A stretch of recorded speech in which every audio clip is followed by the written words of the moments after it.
என்ன எப்படி காப்பாத்தினே தெரியுமா? சஹாத்மஜா விபோ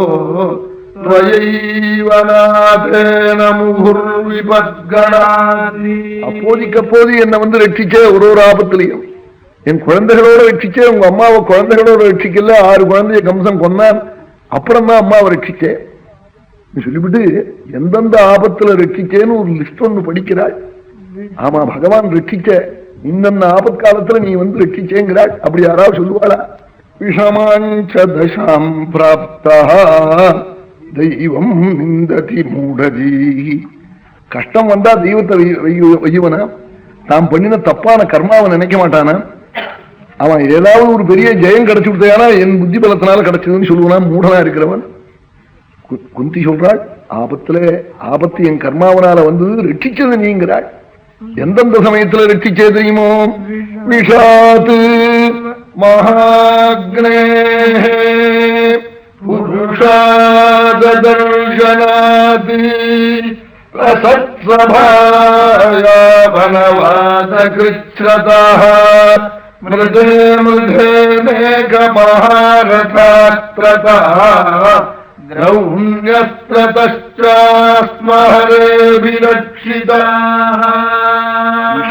விஷமோதகதான காலத்துல நீ வந்து ரட்சிச்சேங்கிறாள்.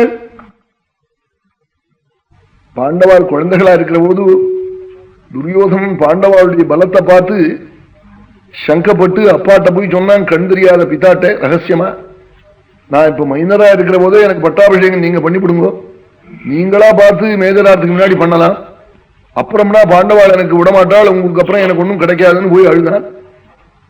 அவனும் செய்யறேன்னு சொன்னான் கழவன். இப்படி காதுல அப்பாட்ட சொல்லிட்டு இருக்கிற போது துரியோதனனுக்கு பின்பறமா பீமன் கேட்டுக்குன்னு வந்துட்டான்.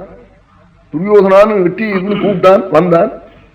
எந்த மண்டேடா கேட்டது பட்டாபிஷேகம்னு ஜவான் கூப்பிட்டான். ஓங்கி தலையில பட்டாபிஷேகம் அபிலஷ்யதி பாலதேசே குட்டாகபாவகுதுகம்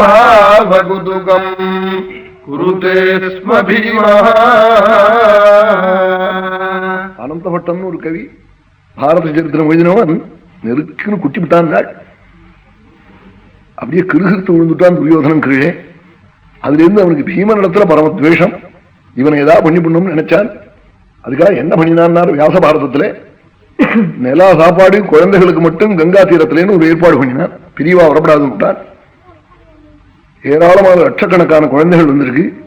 பரிச்சார காலத்தை ரகசியமா சொல்லிவிட்டான், பீமனுக்கு குழக்கட்டை பிடிக்கும், யசிஷ்டமா நிறைய 15,000 குழக்கட்டை பண்ணி வந்துடும். அதுக்குள்ளவே அந்த பூர்ணத்தோட கூட விஷத்தையும் கலந்து வச்சுவிடு ஒரு குழக்கட்டையிலையும் சொல்லிவிட்டான்.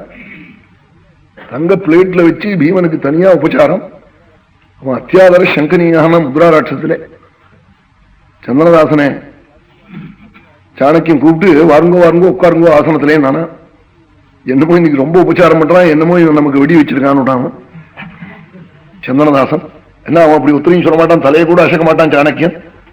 என்னமோ நம்ம உட்காருங்க உட்காருங்கன்னு ரொம்ப சொல்றான், என்னமோ பண்ண போறான் தெரிஞ்சுட்டான்.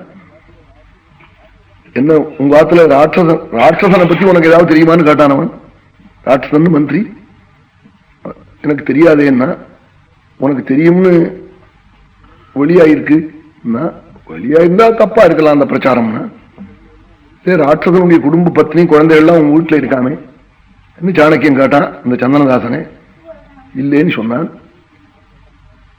என்ன பண்ணுவேன் தெரியுமான்னு கேட்டான் சாணக்கியன் சந்தனதாசனே. அதுக்கு பதில் சொன்னா, சந்தமப்பி நலதாமி கிம்புன ரசந்தம், எங்க ஆத்துல இருந்தாலே கொடுக்க மாட்டேன், என்னமோ அதிகமா பேசுறேன், உன்னால ஆந்த பார்த்துக்கோன்னுட்டான். அத்தனை ஸ்நேகம். ராட்சசன் பிராமணன், இவன் வைசியன், அத்தனை அன்பா உத்திருப்புத்தர். சந்தமப்பி நலதாமி கிம்புன ரசந்தம்னா இருந்தாலே கொடுக்க மாட்டேன், இல்லாம இருக்கிற போது கொடுன்னு என்னமோ சொல்றேன், உன்னால ஆந்த பார்த்துக்கோன்னுட்டான் சந்தனதாசன். அத்தனை ஸ்நேகமா சாணக்கியம் உள்ளூர் சந்தோஷப்பட்டுக்கிறான். இப்படின்னா இருக்கணும் மித்திரபாவம் அப்படின்னு சொல்றான். அப்படி அவன் ரொம்ப அத்தியாதர சங்கரியான்னு என்னமோ ரொம்ப ஆதரவு காட்டுறானேன்னாங்க. அதுபோல இவன் என்ன இவ்வளவு உபச்சாரங்கள்லாம் பண்றானேன்னு பீமனே சந்தேகப்பட்டான். குழக்கட்டையை சாப்பிட அவனுக்கு கொஞ்சம் மயக்கம் வருது. நல்ல பலிஷ்டனா அதெல்லாத்தையும் உள்ள மேக்க பண்ணிக்கிறான். விடமாட்டேங்கிறான் அந்த குழக்கட்டையும். அதுல இருக்கிற பிரியத்தினாலே அவன் சில குழந்தைகள் இலையில உட்கார்ந்துதான் தூங்குவான். தூங்கத்தான் தூங்குறதுன்னு தூக்கினா அழுவன், இலையை பிடிச்சுட்டே அழுவான். சாப்பிடவும் மாட்டான், அந்த இடத்த விட்டு வந்திருக்க மாட்டான். என்ன அவனுக்கு வேற இன்னொருத்தர உட்கார்ந்தாலும் நிலையில. அது மாதிரி இவன் முள்ள மேக்க பண்ணிட்டு சாப்பிட்டுக்கிட்டே இருக்கான் அந்த மோதகத்தை. ராத்திரி எல்லாரும் அங்கேயே சயனம் பண்ணிட்டாள். பீமனும் தூங்கினான்.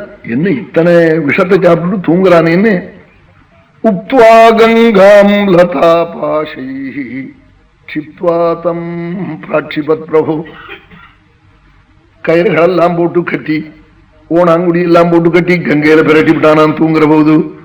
துரியோதனன் பீமனை கீழெல்லாம் சூலம் நட்டுருந்தான் வியாசர். அவன் ஒரு இன்ச்சுக்கு இன்ச்சு சூலம் நட்டு வச்சிருந்தானா ஜலத்துக்குள்ள விழுந்தா அது குத்தட்டம்னு. என்ன பீமன் அத்தனை சூலத்தையும் நொறுக்கிக்கிட்டு பாத்தாளம் போட்டான் கனம் தாங்காம. நாகலோகம் போனதே சர்ப்பங்கள்லாம் இவன் உடம்புல வந்து கடிச்சது. கடிச்சதே எல்லாத்தையும் ஒரு உதவ உதைச்சான். அது கடிச்சது என்னாச்சு, இவன் உடம்புல இருந்த விஷத்தை எடுத்துட்டு போயிடுது.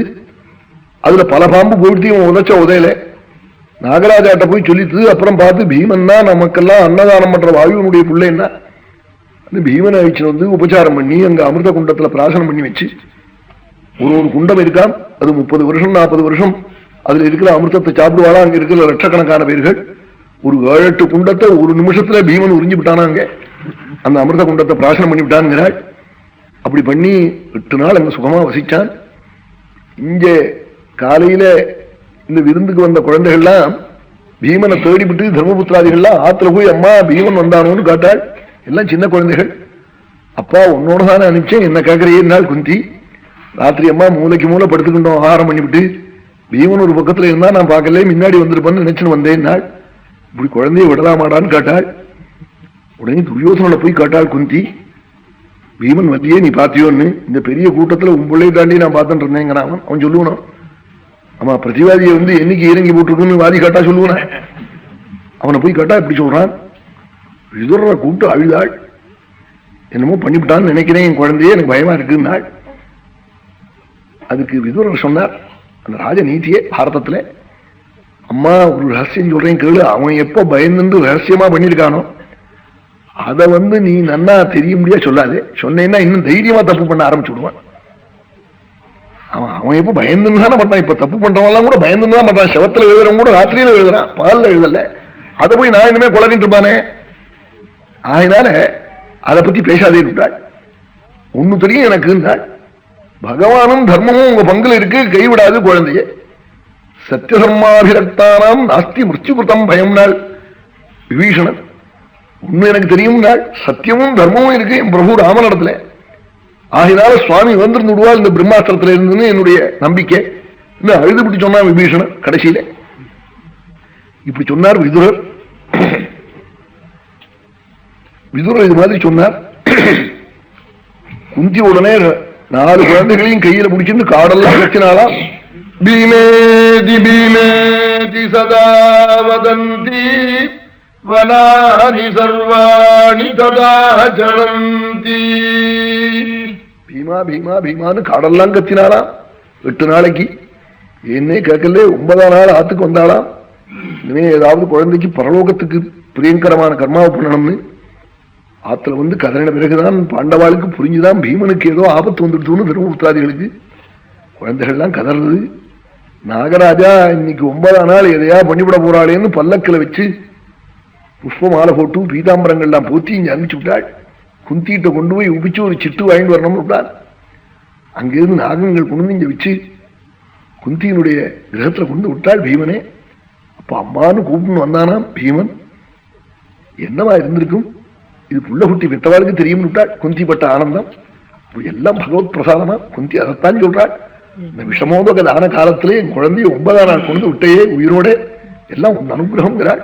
விஷாத் மகாக்னே